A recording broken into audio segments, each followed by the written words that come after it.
자, 우리 지난 시간 끝부분에 이거 해드렸죠. 수소 원자의 선 스펙트럼 맞나요? 자, 수소 원자의 선 스펙트럼에서 이제 알 수 있는 것들이 두 가지라 그랬는데, 일단 첫 번째는 뭐냐면 전자가 에너지를 가져갔다가 다시 내놓으면서는 빛에너지 형태로 에너지를 내놓는다라는 거 알았고요. 자, 두 번째는 뭐냐면 이와 같이 선 스펙트럼이 나왔다는 것은 전자들의 특정한 에너지 준위를 얘기하고 있다. 다시 말하면 전자들의 에너지는 특정한 값을 갖는 거야. 그러니까 1도 갖고 2도 갖는데 1과 2 사이는 절대 가질 수가 없는 거지. 알겠죠? 그래서 이거를 이제 보호가 얘기할 때는 사실은 여기 이제 전자들의 에너지 준위가 어떤 값을 갖는지 몰랐어. 그렇잖아. 어떠한 규칙성이 있는 것 같은데 그건 몰랐던 얘기야. 그래가지고 이제 이걸 이제 발표를 하니까 고등학교 수학 선생님이 있어요. 발머라고. 발머라는 수학 선생님이 이 파장에, 다시 말하면 이 빛들의 성질들의 규칙성을 갖다가 발견해가지고 이렇게 보냅니다. 물리학자들한테. 자, 그래가지고 밝혀진 게 뭐냐면 이런 값들을 얻게 돼요. 이게 전자들의 에너지 준위야. 이런 걸 에너지 준위라고 그래요.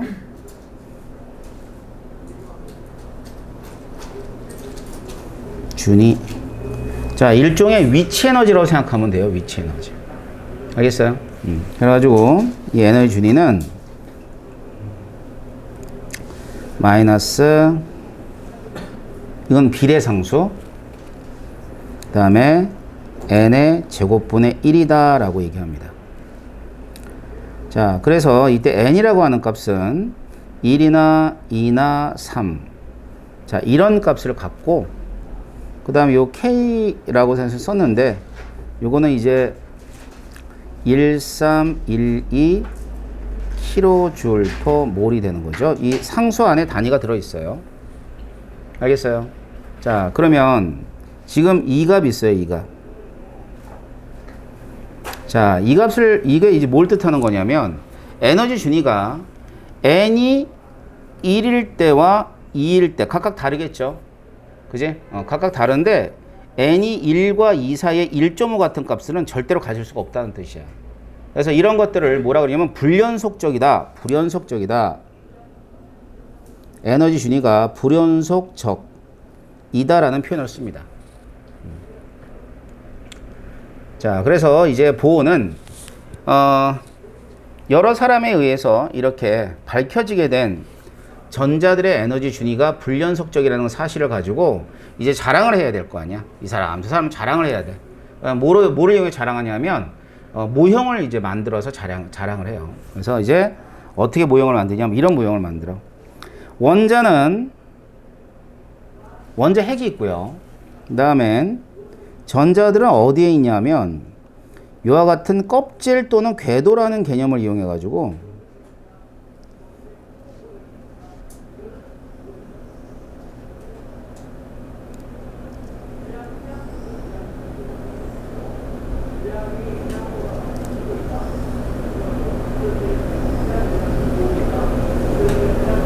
이런 식으로.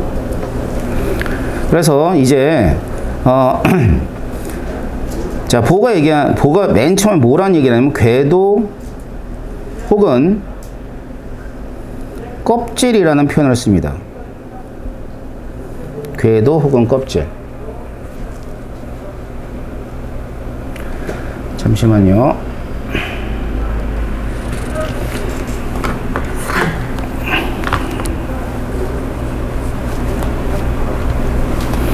잠시만요.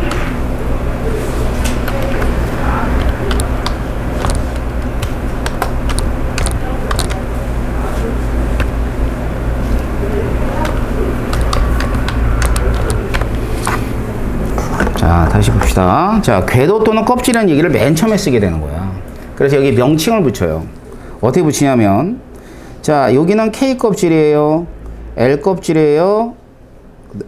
그 다음에 M 껍질에서 N 껍질이에요. 이런 식으로.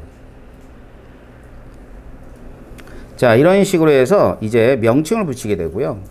그 다음에 여기다 숫자는 우리가 아까 얘기했던 n이 1이다, n이 2다, n이 3이다, n이 4다. 자, 이런 식으로 이제 숫자를 붙이게 됩니다. 알겠어요? 자, 그런데 이게 진짜 껍질이에요? 아니에요? 그럴 리가 있나? 원자가 양파 껍질이냐? 진짜 껍질이게? 진짜 껍질이 아니라, 이제 보라는 사람은 자기가 전자들의 에너지 준위가 이렇다는 걸 이제 알게 됐잖아. 그리고 이 전자들의 에너지 준위가 불연속적인 걸 알게 됐단 말이야. 알았지? 자, 그래가지고 얘를 갖다 껍질로 표현할 뿐이지, 얘는 진짜로 뭘 뜻하는 거예요? 이걸 뜻하는 거예요. 자, 첫 번째 에너지 값, 그 다음 두 번째 에너지 값, 세 번째 에너지 값, 네 번째 에너지 값이 있는데, 얘네들이 불연속적으로 존재한다라는 걸 얘기해 주려고 이런 모형을 만들어서 얘기한 거예요. 진짜 껍질이 아니죠. 알겠어요? 그래서 이 전자가, 자, 우리 지난 시간에 뭐라 그랬냐면, 어디가 가장 안정하다 그랬어? 원자하고 가장 가까울 때가 안전한 거지. 그래서 얘를 갖다 이제 여기 있을 때, 전자가 여기 있을 때, 자, 이랬을 때를 뭐라 그러냐면 이제 바닥 상태라는 표현을 써요. 바닥. 자, 이게 무슨 원자냐면 얘는 수소 원자입니다. 그래서 여기를 갖다 바닥 상태다, 바닥 상태라는 표현을 써요. 자, 이 바닥 상태는 에너지 준위가 가장 낮은 상태.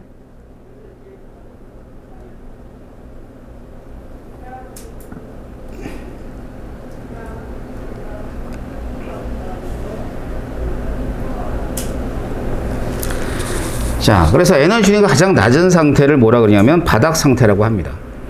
자, 그러면은 이때 전자가 이렇게 갈 수 있잖아.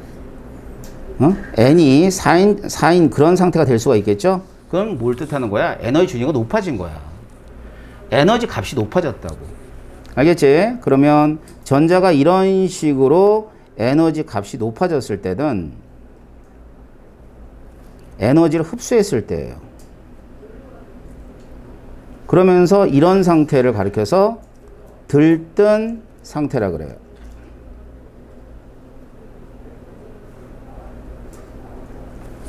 알겠지? 그래서 바닥 상태에서 들뜬 상태가 될 때는 에너지를 흡수해야 됩니다. 이때 에너지가 이제 여러 가지 에너지가 있을 텐데, 첫 번째 우리 지난 시간에 뭐 했었죠? 전기 에너지였죠. 전기 에너지. 전기 에너지 꽉 줬더니만 빛이 나왔다 그랬지? 그러니까 큰 상태로 있다가 떨어지면서 빛이 나온 거야. 근데 전기 에너지뿐만 아니라 빛 에너지도 가능해요. 알았어요? 빛을 쏘이게 되면 빛에 의해서 이렇게 에너지 준위가 높아질 수도 있습니다. 자, 그 다음 그럼 반대의 경우도 있겠죠. 이런 식으로. 이건 뭐야? 들뜬 상태에 있는 전자가 바닥 상태로 떨어질 때예요. 알았어요? 그러면 반대로 에너지를 방출하게 되어 있습니다. 그래서 이거는 에너지를 뭐 한다? 에너지를 방출한다. 근데 이 에너지가 딱 한 가지 에너지야. 그게 바로 빛 에너지입니다. 알았지? 그러니까 전자가 에너지를 흡수했다가 에너지가 낮은 쪽으로 갈 때는 무조건 빛 에너지 형태로 나오게 돼 있어요.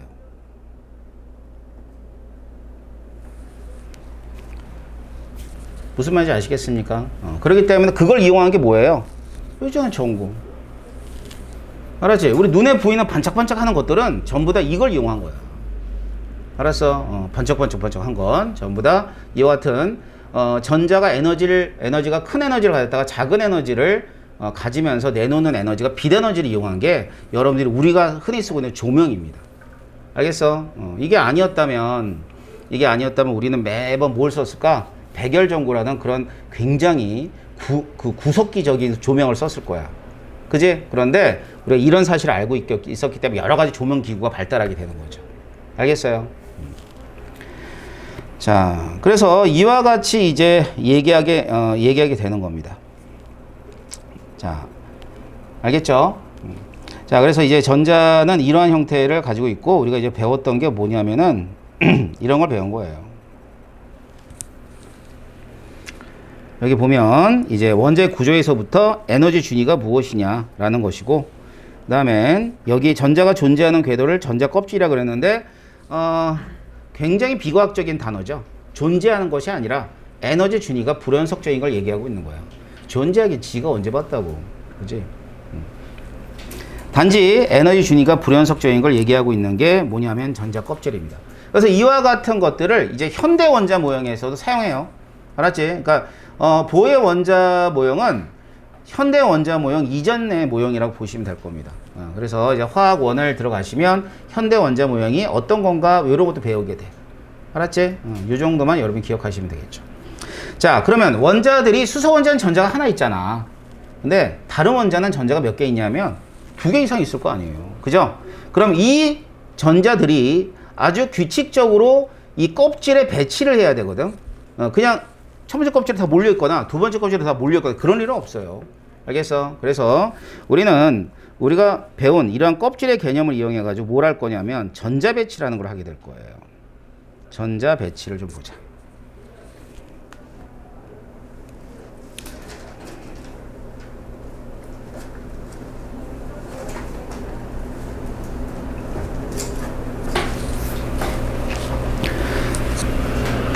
자, 전자 배치는 몇 가지 규칙을 따라갑니다. 알겠어요?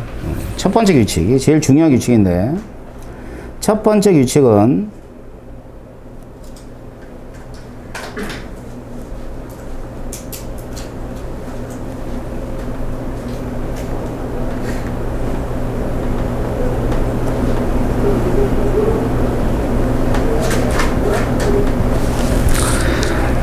자, 전자를 채워지는데 낮은 에너지 준위부터 채워져 있습니다.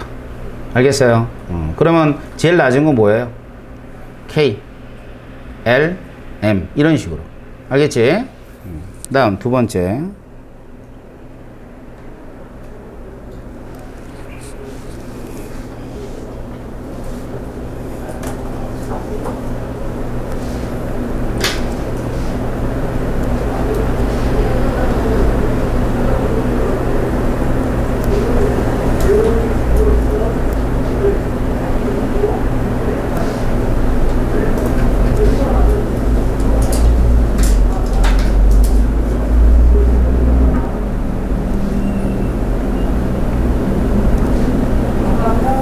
이렇게 얘기해 볼까? 껍질에 이제 최대로 가질 수 있는 전자들이 결정되어 있어요. 그래서 K 껍질은 2개가 채워지게끔 3개는 못 들어가. L 껍질에는 8개까지 채워져요. 그 다음에 KL M 껍질도 8개까지 채워집니다. 전자 배치를 할 때, 알았지? 그래서 이렇게 8개가 채워진 다음에, 그 다음에는 N 껍질은 그렇지는 않아. 전자 배치 하다 보면 더 많이 채워질 수 있는데, 우리가 뭐, 그래 봐야 꼴랑 뭐 20번까지 정도만 기억하면 되기 때문에, 이렇게 해서 전자가 채워진다고 생각하시면 돼요. 알겠죠?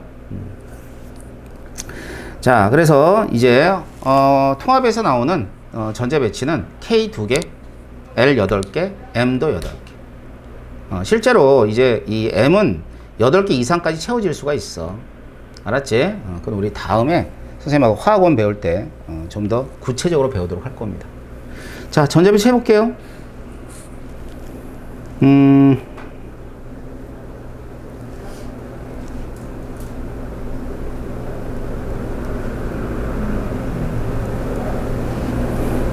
헬륨도 해보고, 그 다음에 산소도 해보고, 그 다음에 플로린도 해보고, 뭐 NA도 좀 해보고, 뭐 인도 좀 할까?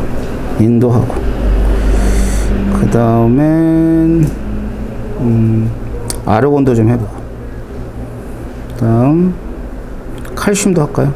이렇게.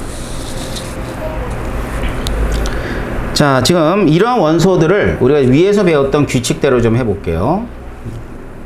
번호가 2번에 요거 8번에 9번에 11번에 15번에 18번에 20번까지. 알겠죠? 자, 그러면 이때 자, 순서대로 채워보는 거야. 자, 먼저 헬륨 K 2개 이렇게 채우면 돼. 전자 2개니까. 다음 산소 8개니까 K 2개 L 6개. 자, 플루린은 K 2개 L은 몇 개 채워져요? 7개. 자, Na K 2개 채워지고 그 다음에 얘 L은 8개가 채워져요. 그 다음엔 하나 남네. 그럼 M에 1개 채워주면 돼요. 알겠죠? 그럼 11개. 그 다음엔 얘는 K 2개 L이 8개 M은 5개. 자, 아르곤 해볼게요. K 2개 L 8개면 10개니까 나머지 8개는 여기 채워주면 될 겁니다. 20번이죠? 자, 20번은 K 2개 L 8개지? M은 8개까지 채우면 돼요. 그럼 어디로 가야 돼? N 껍질로 가야 되겠지? 그럼 이 2개 이렇게 채워지면 총 20개가 채워지는 거겠다. 알겠어요? 이렇게 전자 배치를 합니다. 그럼 우리가 배웠던 두 가지 룰에 의해서 하는 거고, 그렇다면은 여기서 뭘 할 거냐면 원자과 전자에 관한 얘기 좀 해보자. 자, 원자과 전자는 앞에서 뭐하고 같다 그랬어요? 최외곽 전자랑 같다 그랬죠? 맞죠? 우리 주기율표 선생님이 가르쳐 줬죠? 자, 그러면 먼저 헬륨. 예, 헬륨은 원자과 전자가 0이죠. 알았지? 왜냐하면 첫 번째 껍질에 전자가 꽉 채워져 있기 때문이야. 됐나? 그러면 어차피 껍질이 하나밖에 없기 때문에 최외곽 전자는 얼마가 되냐면 2가 되는 거죠. 자, 18쪽은 다르다 그랬어. 원자과 전자와 최외곽 전자가. 자, 산소 마지막 껍질에 6개 채워졌죠? 6입니다. 여기는 7개 채워졌죠? 그럼 7이 될 것이고요. 자, 그 다음에 NA는 여기 1개가 되는 거야. 자, 그 다음엔 인 같은 경우도 여기가 5개니까 5개가 되고 원자과 전자이자 최외곽 전자가 될 것이고, 아르곤 조심해야죠. 8개는 최외곽 전자이나 원자과 전자 몇 개라 얘기해야 돼? 0개라고 하고 이렇게 돼야 되는 거죠. 알겠지? 자, 그 다음 칼슘. 칼슘은 원자과 전자가 2개이자 최외곽 전자 2개 되겠죠. 알겠어요? 자, 이때 보면은 이제 비활성 기체 있잖아요. 자, 비활성 기체들을 전자들을 이렇게 보게 되면 이런 식의 배치가 있습니다.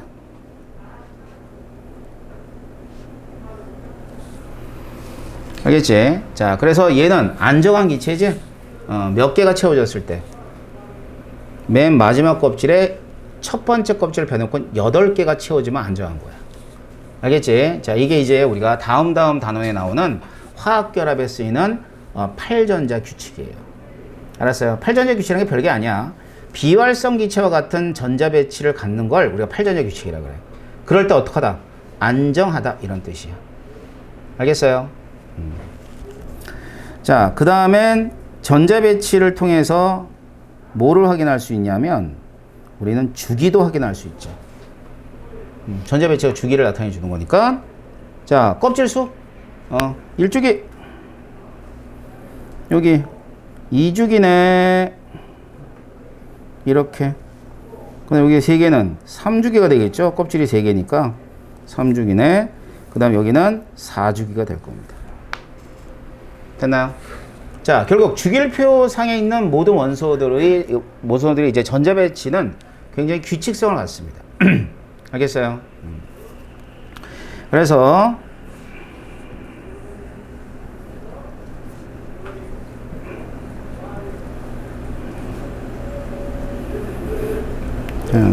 여기 보시면은요, 일단 전자 배치는 제가 얘기한 것처럼 이와 같이 전자 배치가 이루어진다. 두 가지 룰이죠. 그 다음에는 여기서 원자가 전자 맨 바깥에 채워져 있는 전자, 뭐 이런 게 최외곽 전자라 그러는 거죠. 최외곽 전자다.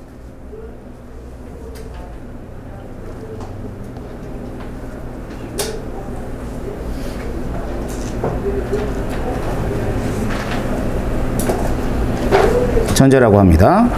그래서 이러한 원자가 전자는 주기율표에서 얘기했듯이 화학적 성질을 결정해주는 그런 전자가 되는 거죠.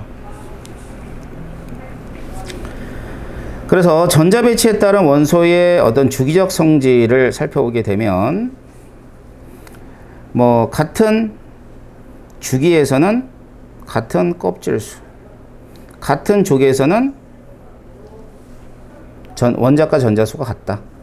그래서 동족 원소는 화학적 성질이 비슷하다고 우리가 앞에서 살펴봤었죠. 그래서 얘들을 이제 뭐로 이제 그림으로 전자 배치를 한 거야. 근데 우리는 K 껍질, L 껍질을 따진 거죠. 예를 들어 질소다.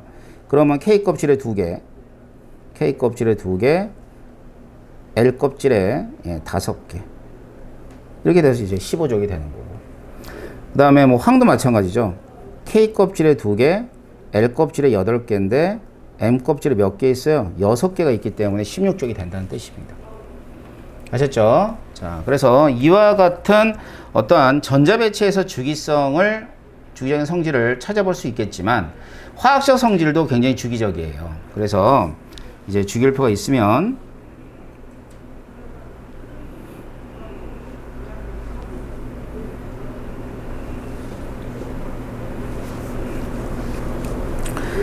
뭐 대략 이제 주기율표를 그려보면 이렇게 그릴 수가 있죠.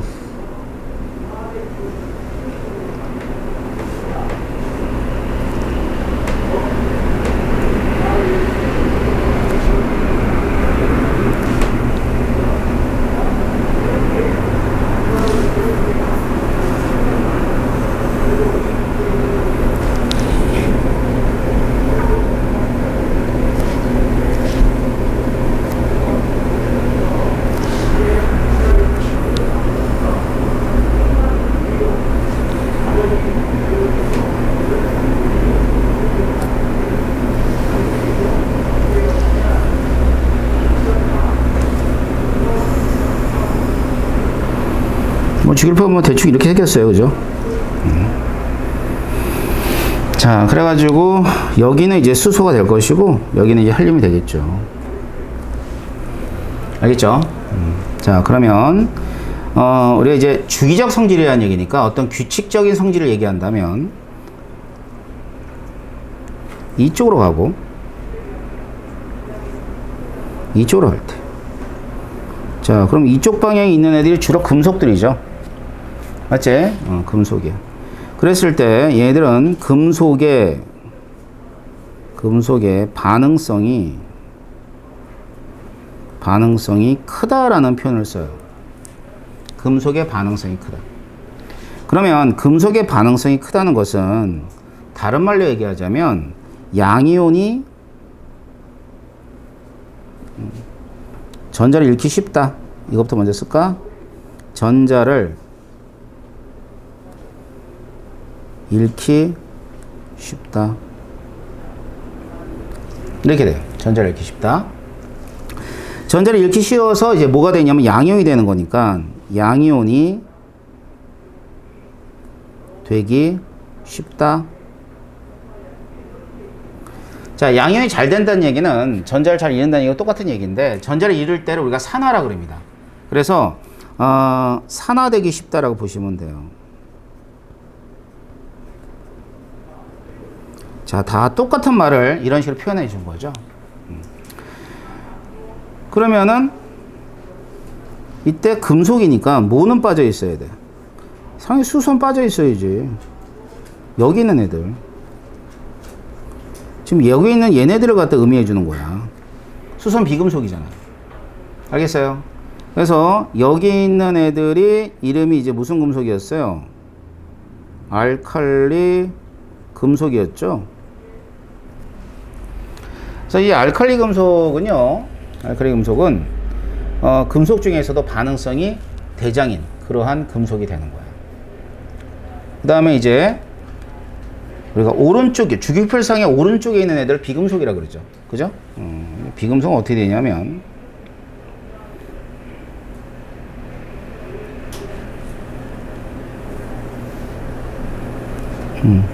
자, 이쪽 방향으로 갈 때 비금속은 자, 이럴 때 이제 비금속에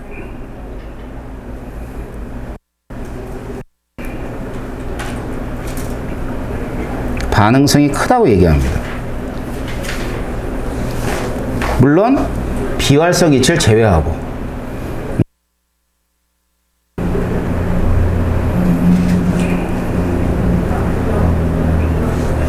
그러면 이쪽은 비활성 이체고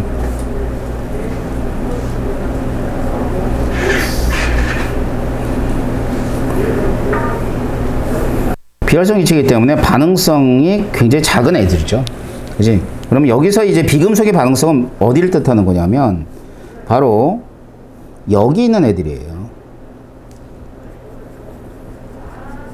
여기 있는 애들이 이제 우리가 할로젠 원소라고 그러잖아. 그지? 할로젠 원소. 이 할로젠 원소가 비금속에선 반응성이 최고란 뜻이죠.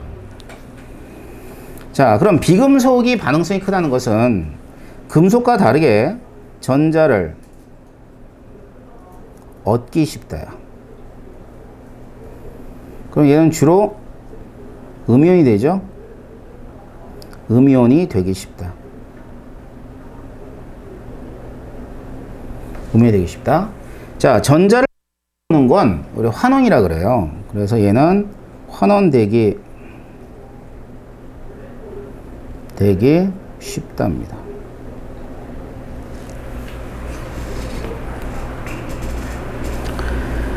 자, 따라서 이 17쪽인 할로젠 원소는 당연히 자연계 내에서는 반응성이 큰 그런 비금속에 해당하고 1쪽과 17쪽은 당연히 호돈소 물질로 존재하기 힘들다라고 얘기할 수가 있겠죠. 무슨 얘기인지 아시죠? 자, 그러면은 1쪽하고 이제 17쪽이 어떠한 성질을 나타내 주는 거를 좀 배울 필요가 있겠네. 이 반응성이 이제 큰 애들이니까. 알겠지? 자, 그래서 우리가 다음 장을 넣으면요.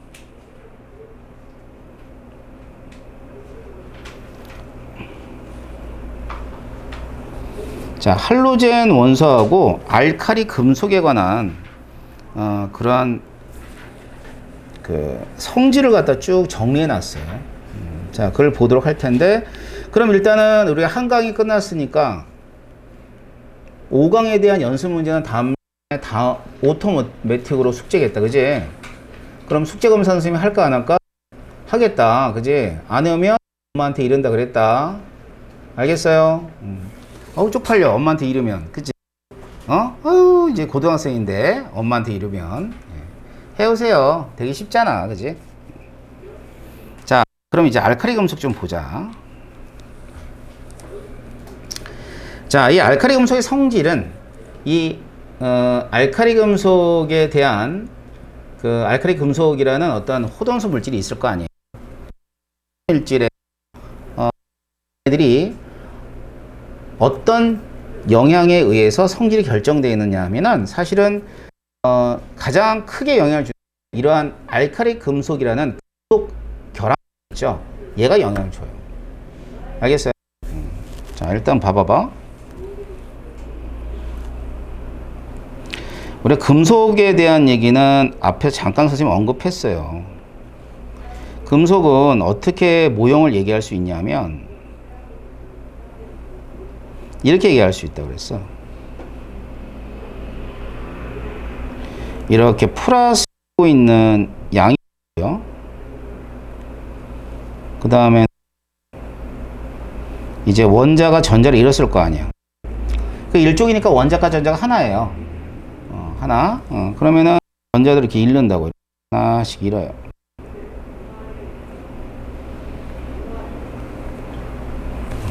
그래서 이런 전자를 자유전자라고 그런다고 그랬죠.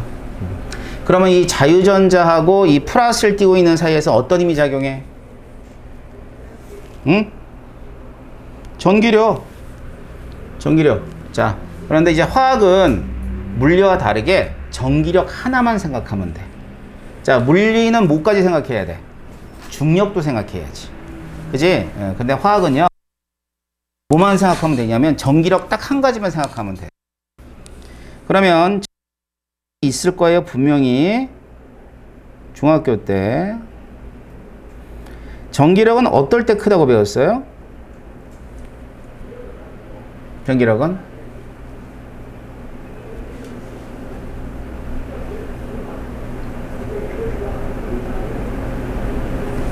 자, 전하량 곱이 클 때 크다고 배웠을 거야. 알겠지? 그러니까 뭐냐면 플러스일까 마이너스일까의 힘보다는 플러스 2가와 마이너스 1가의 힘이 더 큰 거지. 이해되나? 그러니까 전하량의 곱이 클 때 크고요. 그 다음에는 이런 플러스 마이너스 사이에서의 거리의 제곱에는 반비례하다고 배웠어요.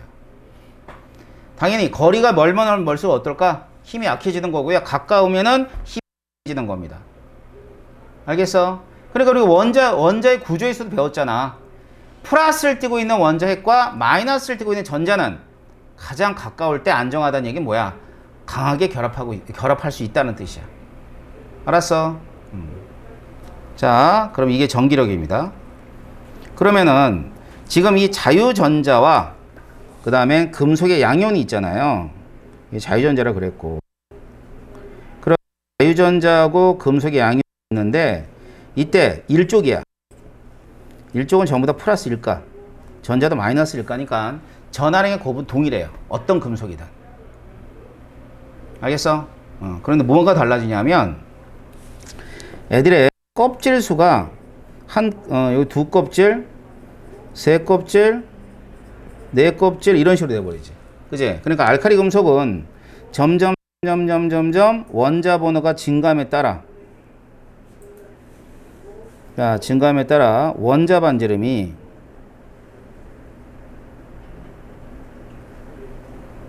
점점 커져요.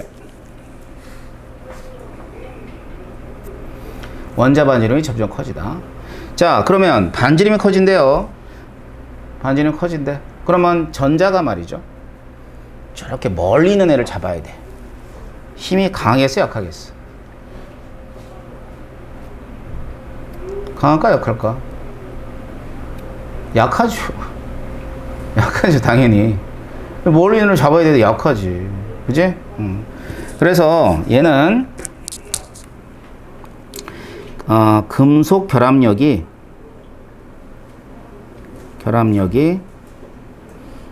점점 작아집니다. 알겠죠? 금속 결합력이 점점 작아진다. 자, 얘를 잘 여러분들이 이해하시면 돼요. 자, 그 다음엔 이러한 원소 주기율표상에 있는 주기성 제가 알려줬죠? 자, 이렇게 갈 때 어떻게 되는데? 반응성이 어떻게 된다고 그랬어? 반응성이 점점점 커진다고 했죠. 앞에서 얘기한 겁니다. 자, 따라서 알칼리 금속은 원자 번호가 증가하면 결합력은 약해지고 그 다음에 그들의 반응성은 점점 커지는 거야. 자, 이 두 가지의 성질에 의해서 물리 화학적 성질이 결정이 된다라고 보시면 돼요. 알겠어요? 자, 그래서 우리는 이제 알칼리 금속의 물리적 화학적 성질을 한번 나눠서 좀 볼 거예요.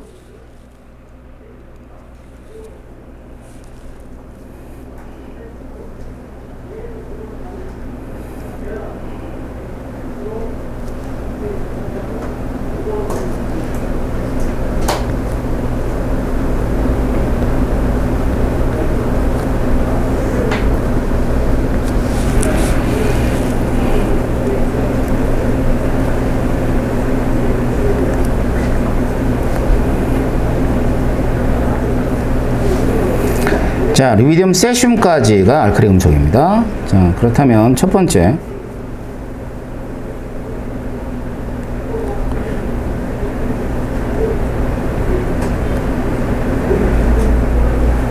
물리적 성질.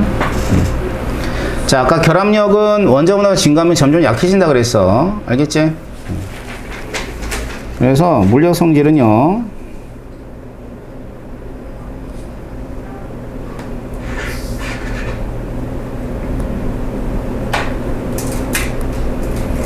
원자 분호가 증가할수록 자, 녹는 점, 끓는 점.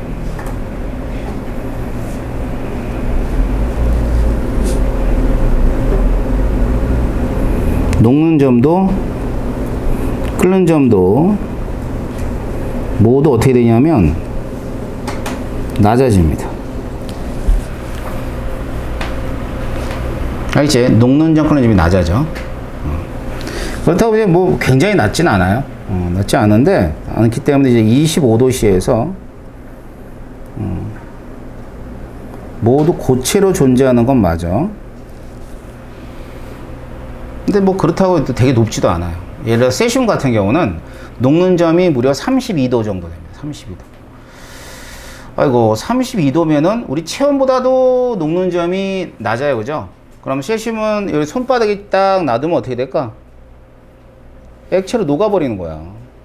왜? 우리 체온이 36.5도잖아. 그런데 세슘의 녹는 점이 32도씩 여기다 놔두면 어떻게 돼요? 녹아버리죠. 그런데 좀 있다 보면 손이 사라져요. 왜냐면 세슘이 여기 물하고 되게 격렬히 반응해. 알았어? 격렬히 반응하기 때문에 여기 펑 날아가 버려요. 뭐 그런 어떤 현상들을 예상해 볼 수 있지. 알았지? 그래서 이 녹는 점, 끓는 점은 얘들아 봐봐. 요즘 헷갈려 하는 사람이 있는 것 같아서 선생님이 좀 그 참고로 좀 알려줄게.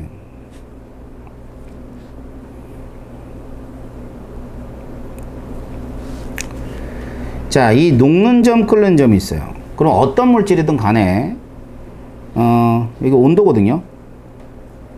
온도가 이쪽은 높은 온도고 이쪽은 낮은 온도 그런 의미야. 알았죠? 자, 그 볼링 포인트가 높고요. 멜팅 포인트, 녹는 점이 낮아요. 알겠지? 그러면 항상 기준은 상온으로 생각해. 상온은 25도씨야. 알겠지? 자, 그러면 어떤 물질의 녹는 점, 끓는 점은 그 물질의 고유한 특성입니다. 알았어요? 자, 그런데 이제 상온이 여기 있다 하자. 그지?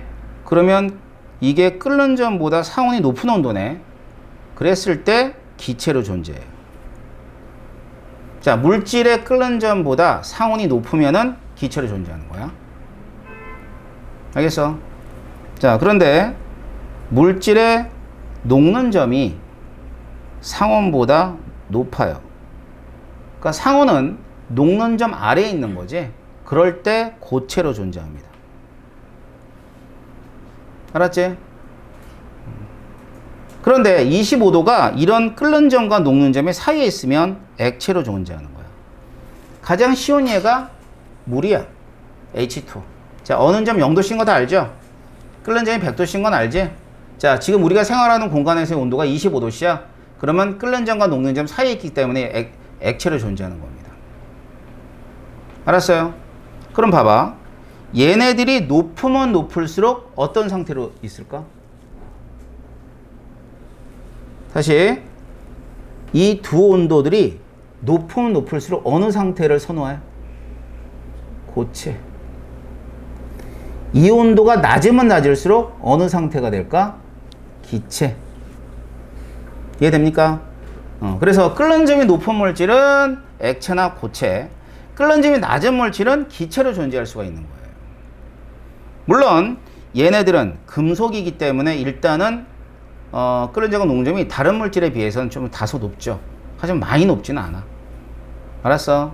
아까 얘기한 것처럼 보통의 금속보다는 우리 체온에서 녹을 정도로 녹는 점하고 끓는 점이 낮은 물질이 바로 알칼리 금속입니다. 그 다음 두 번째.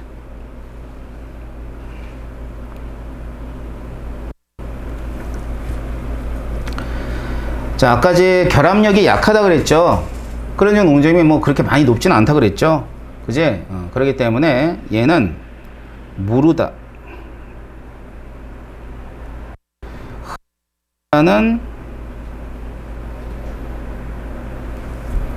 무른 금속이 대표적으로 납이야, 납. 알았지? 납보다도 무른 게 알칼리 금속이에요. 알았어? 이제 무른 금속의 대표적인 게 또 금이거든. 금보다는 뭐 납이 좀 더 물러요.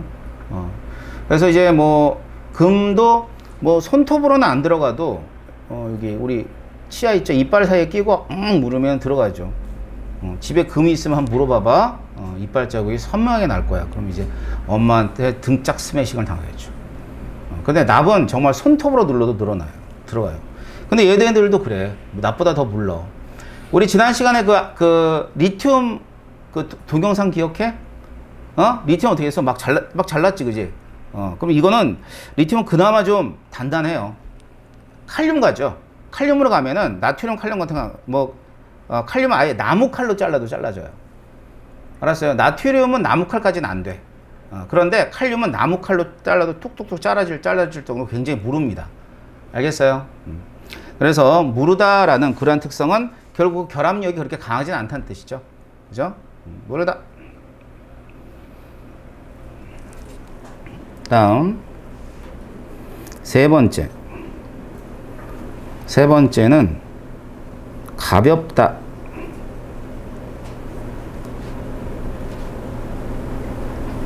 물에 뜬다. 이건 다른 말로 말하면 밀도가 작다란 얘기가 같죠. 밀도가 작다. 전부 다 뜨는 건 아니지만 대부분은 뜹니다. 그래서 거기 리튬 또 기억해요? 리튬? 지난 시간에 했던 게 생각이 안 나나? 안 날 수 있겠죠. 자, 리튬. 뜬 거잖아. 물 위에. 알았지? 물 위에 뜬 거고, 이 칼륨 정도 되면 좀 가라앉아 있어요. 알았지? 전부 다 뜨는 건 아니야. 리튬이나 나트륨 같은 경우는 물 위에 뜰 수 있습니다. 그 정도로 밀도가 작은 그러한 금속이 알칼리 금속이에요. 아시겠어요? 그래서 가볍다, 밀도가 작다, 이렇게 해서 물 위에 뜬다라고 보시면 될 겁니다. 자, 그래서 물리적 성질은 이와 같은 물리적 성질을 가지고 있어요. 자, 그럼 이번엔 두 번째.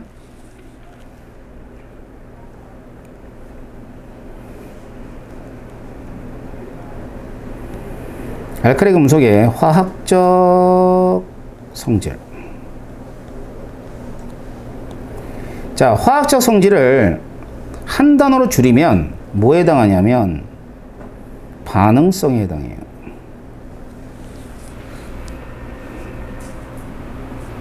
알겠지?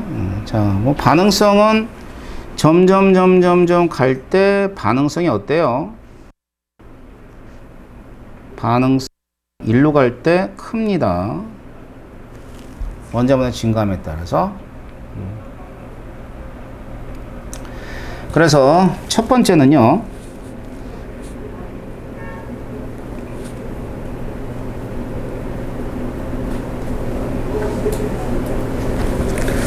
산소와 쉽게 반응해요. 알겠지? 그래서 이제 산소와 반응하는데 NA가 있어요. 얘랑 산소랑 반응합니다. 산소랑 반응하면 Na2O라는 물질이 만들어져요. 그래서 균형을 맞추면은 이렇게 되죠. 그때 얘 있죠. 얘를 갖다 이제 금속 산화물이라고 합니다. 알겠죠? 금속 산화물. 읽을 때는 이렇게 산화 나트륨.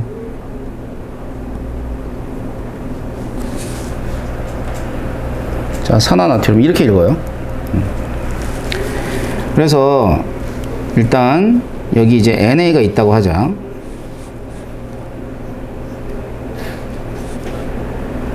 NA가 고체로 있는 거예요. 자, 고체로 있는데 이 고체는 말이죠.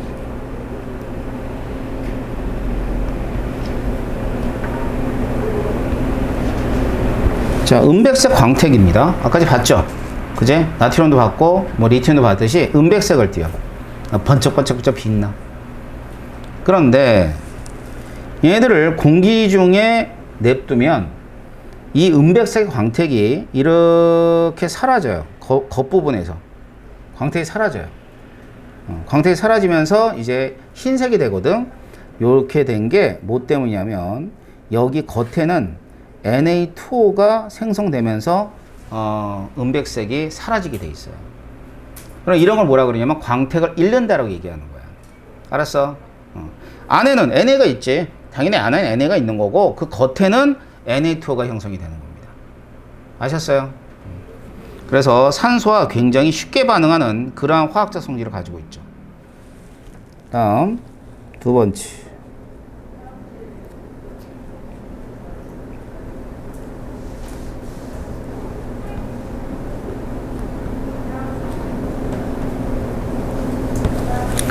자, 알칼리 금속의 두 번째 성질은 자, 물과 격렬히 반응한다. 다 그렇진 않아요. 반응성에 따라 격렬히 반응하는 애들이 있는데, 자, 우리 기억나는 동영상 없어? 자, 나트륨 내가 뭐라 그랬죠? 나트륨 폭탄이라 그랬죠? 기억나요? 빵 터지는 폭탄이라 그랬어. 그지? 그러면 얘는 격렬하게 반응하는 거야. 근데 리튬 같은 경우는 물 위에 뜨는데 그렇게 격렬하게 반응하지 않아. 알았어요? 리튬은. 자, 봐봐. 그럼 리튬이 왜 전지로 쓰지 알겠지? 자, 우리가 충전지에 보면 뭐 핸드폰 이런 데 보면 배터리에 다 리튬 전지 들어가 있잖아. 왜 그러냐면 리튬은 반응성이 그나마 작은 거야. 그런데 이로운 게 뭐냐면 리튬 같은 경우는 큰 전압을 얻을 수 있는 그런 금속이에요. 알았어요? 그럼 봐. 되게 좋지 않아? 전압은 크게 얻을 수 있는데 반응성이 작으니까 위험하지가 않은 거야. 하지만 얘도 고압의 어떠한 상태에서 이제 수증기 같은 거랑 반응하게 되면 터집니다. 알았어요? 그런 것도 이제 불량이 나면은 뭐 폭파사고 같은 거 많이 나죠. 그죠? 그런 게 바로 그것 때문인데, 자, 물과 격렬히 반응한다. 어떻게 반응하냐면 NA를 예를 들게요. NA가 물이랑 반응을 해요. NaOH가 되고 수소기체를 내놓습니다.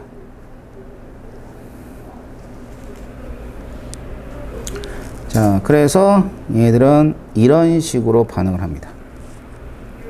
아, 일단은 수소기체를 내놓는구나. 수소기체. 자, 생성하면서 지금 이 NaOH 있죠? 얘는 Na 플러스하고 OH로 나눠지는 강염기야. 강한 염기. 알았지? 그래서 알칼리 금속에서 알칼리의 의미는 뭐라 그랬어? 물에 잘 녹는 염기라 그랬잖아. 그치? 물에 잘 녹는 염기. 자, 바로 그런 의미예요. 그러니까 물에 녹는다는 뜻은 그냥 녹는 게 아니라 반응을 해서 수소기체를 내놓으면서 그 액성이, 수용액의 액성이 뭐가 되겠어요? 염기성이 되는 거죠. 자, 그러고 나선 두 번째 특성은 이렇게 수소기체를 내놓는다는 뜻입니다. 아셨죠? 예. 자, 이번엔 세 번째.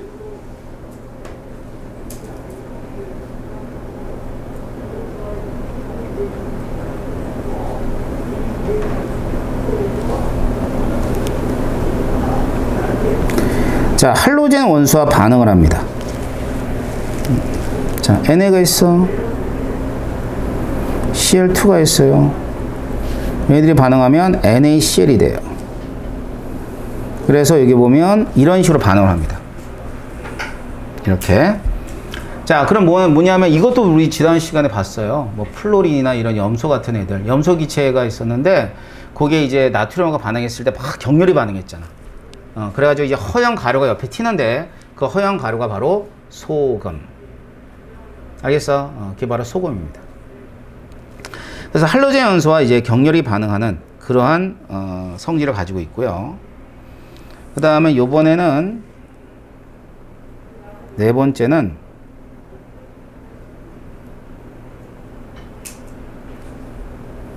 자, 금속 산화물이 있어요. 근데 이 금속 산화물을 뭐라 그러냐면 염기성이라고 그래요. 자, 왜 그러냐면 우리가 앞에서 봤던 산화물이 Na2O잖아. 이게 물에 녹아요. 물에 녹게 되면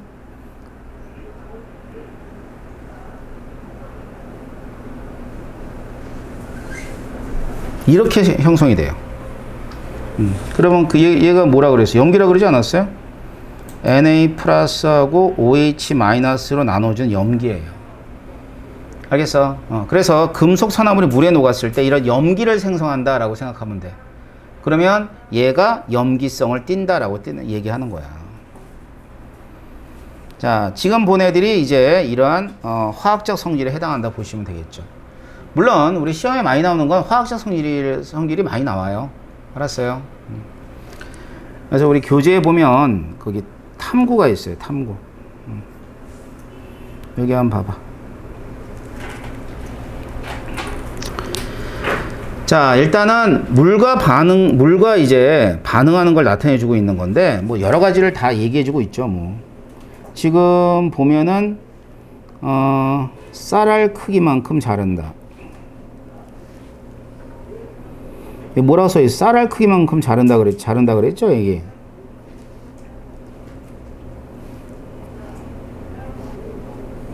자, 요런 얘기 있습니다.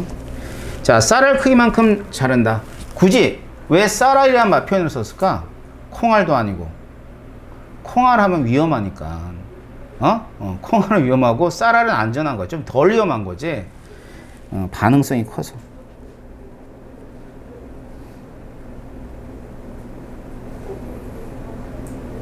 반응성이 크기 때문에 쌀알 크기만큼 자르는 거고요.